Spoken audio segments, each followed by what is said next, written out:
जी, दादा भगवान की बगिया में आप सभी का स्वागत है। हरिओम। गीता का एक श्लोक, कर्म क्या है और अकर्म क्या है? कर्म क्या है और अकर्म क्या है? इस प्रकार इस विषय में विद्वान भी मोहित हो जाते हैं। इस प्रकार इस विषय में विद्वान भी मोहित हो जाते हैं।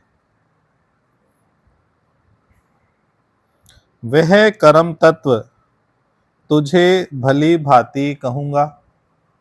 भगवान ने बोला, मैं वह कर्म तत्व तुझे भली भांति कहूँगा जिसको जानकर तू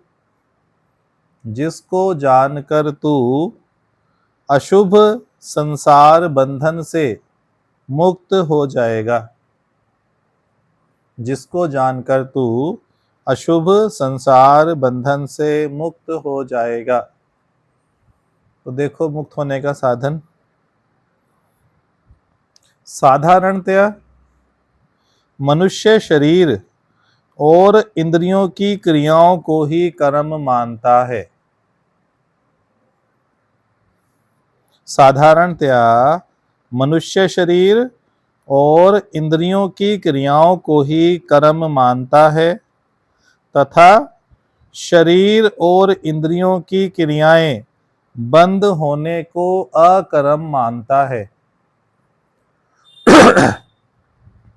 तथा शरीर और इंद्रियों की क्रियाएं बंद होने को अकर्म मानता है। परंतु भगवान ने शरीर, वाणी और मन के द्वारा होने वाली मात्र क्रियाओं को कर्म माना है। परंतु भगवान ने शरीर, वाणी और मन के द्वारा होने वाली मात्र क्रियाओं को कर्म माना है। कर्म की श्रेणी में तीनों को डाला गया है, शरीर भी, वाणी भी और मन भी। अब इसका जो मेन सिद्धांत कर्म के संबंध में मुख्य जो खुलासा है वो अब प्रकट होगा। बड़े ध्यान से ग्रहण करें, भावना से, श्रद्धा से ग्रहण करें। भाव के अनुसार ही कर्म की संज्ञा होती है। भाव के अनुसार ही कर्म की संज्ञा होती है। भाव बदलने पर कर्म की संज्ञा भी बदल जाती है।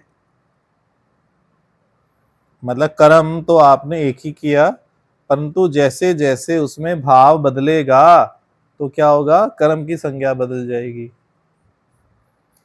जैसे कर्म स्वरूप से सात्विक दिखता हुआ भी, जैसे कर्म स्वरूप से सात्विक दिखता हुआ भी यदि कर्ता का भाव राजस या तमस होता है तो वह कर्म भी राजस और तमस हो जाता है।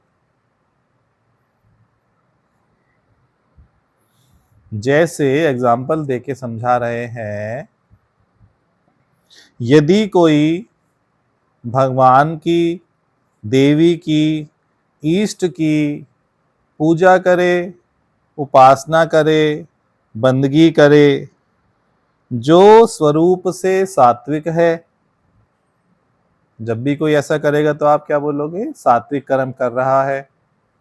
उपासना, पूजा, पठन सब क्या आएगा, सात्विक क्रिया में आएगा। परंतु यदि कर्ता उसे किसी कामना की सिद्धि के लिए करता है तो वह कर्म राजस हो जाता है। वो कर्म सात्विक नहीं बनेगा। वही कर्म आपका उपासना, आपका पूजा पाठ क्या बन जाएगा, यदि आपने कामना की सिद्धि के लिए किया तो वही कर्म राजस हो जाएगा। और यदि किसी को नुकसान करने के लिए, किसी को हानि पहुंचाने के लिए किसी का नाश करने के लिए करता है तो वही कर्म तमस हो जाता है।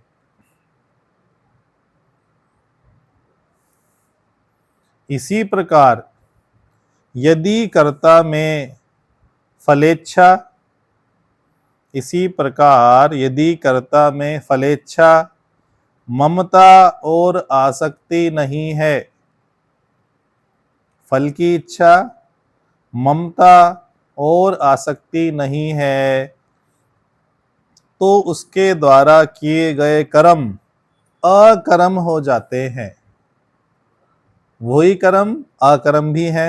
कब है वो कंडीशन बताई। 3 बातें बोल दी उसके लिए।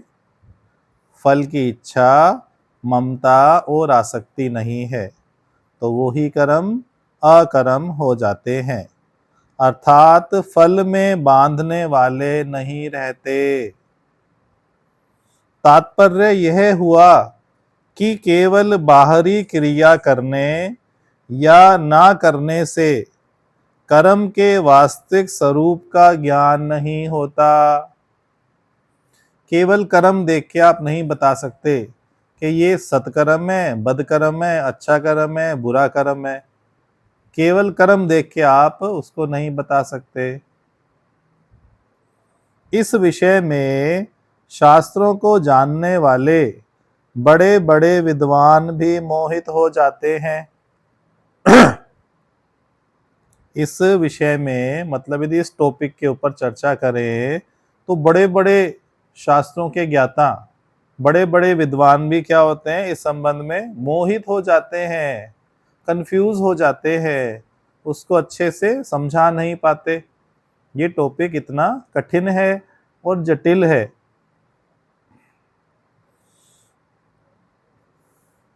अर्थात कर्म के तत्व का यथार्थ निर्णय नहीं कर पाते। अर्थात कर्म के तत्व का यथार्थ निर्णय नहीं कर पाते। जिस क्रिया को वे कर्म मानते हैं वह कर्म भी हो सकता है और अकर्म भी हो सकता है। जिस क्रिया को वे कर्म मानते हैं वह कर्म भी हो सकता है और अकर्म भी हो सकता है और विकर्म भी हो सकता है। इसका कारण यह है कि कर्ता के भाव के अनुसार कर्म का स्वरूप बदल जाता है। क्लियर हुआ। कारण यह है कि कर्ता के भाव के अनुसार कर्म का स्वरूप बदल जाता है। इसलिए भगवान माना यह कहते हैं कि वास्तविक मर्म क्या है, वह क्यों बांधता है। वास्तविक कर्म क्या है, वह क्यों बांधता है, कैसे बांधता है, इससे किस तरह मुक्त हो सकते हैं, इससे किस तरह मुक्त हो सकते हैं, इन सब का मैं विवेचन करूंगा, जिससे उस रीति को जानकर कर्म करने पर भी वे बांधने वाले ना हो सकेंगे। इन सब का मैं विवेचन करूंगा जिसको जानकर उस रीति से, रीति माना उस तरीके से कर्म करने पर वे बांधने वाले ना हो सकेंगे। वही कर्म पहले आपको बांध रहा है, पर नई रीति, नया तरीका बताए जाने पर वही कर्म फिर आपको बांधने वाले नहीं होंगे। महाभारत का युद्ध हुआ, लाखों लोगों ने युद्ध किया, लड़े, एक दूसरे को मारा काटा। उसी में आप देखो किसी ने उसमें सत्कर्म किया, किसी ने रजो किया और किसी ने तमो किया। एक ही सीन में एक ही सीन में आप देखो तीनों प्रकार के कर्म हुए। सतो भी, रजो भी और तमो भी।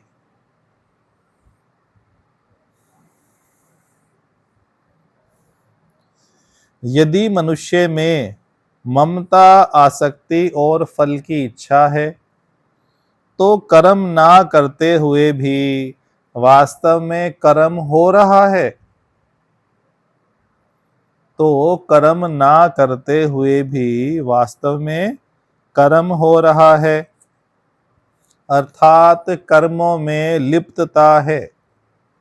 परंतु यदि ममता, आसक्ति और फल इच्छा नहीं है तो कर्म करते हुए भी कर्म नहीं हो रहा है, अर्थात कर्मों से निर्लिप्तता है। अर्थात कर्मों से निर्लिप्तता है। तात्पर्य यह है कि यदि कर्ता निर्लिप्त है तो कर्म करना या ना करना दोनों ही अकर्म है, और यदि कर्ता लिप्त है तो कर्म करना या ना करना दोनों ही कर्म है और दोनों ही बांधने वाले हैं। बिना करे हुए भी बंधन कारक है, क्योंकि करने में उसका कर्ता लिप्त है। अभी यहीं तक रखते हैं। आप चाहेंगे तो इसको आगे कंटिन्यू करेंगे, मंडे को कंटिन्यू कर सकते हैं।